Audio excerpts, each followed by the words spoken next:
আসসালামু আলাইকুম, কেমন আছেন সবাই? আশা করি সবাই ভালো আছেন। আজকে আমি রান্না করব মাটির নিচের আলু। তো উঠিয়ে নিলাম মাটির নিচের আলু, সুন্দর করে কেটে বেছে পরিষ্কার করে ধুয়ে নিয়েছি। এখন কেটে ধুয়ে হলুদ দিয়ে ভাপিয়ে নিয়েছি। আজকে আমি রান্না করব মাটির নিচের আলু দিয়ে মুরগির সাথে ভালো লাগে খেতে।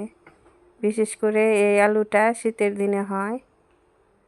অনেকে গরুর মাংস দিয়ে খায়, আমরা মুরগি দিয়ে রান্না করব আজকে।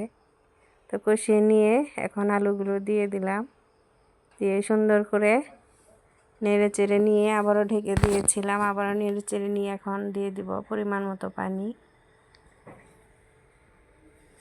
এই আলুটাতে একটু পানিটা বেশি লাগে, যেহেতু এই আলুটা জমে যায় রান্না করার পরে।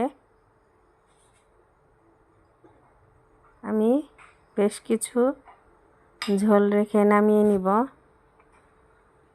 এই তো আমার তরকারিটা হয়ে গেছে, জিরা গুঁড়ো দিয়ে নামিয়ে নিব এখন।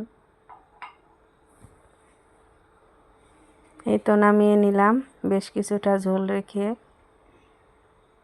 এই তরকারিটা গরম ভাতের সাথে খেতে অনেক মজা।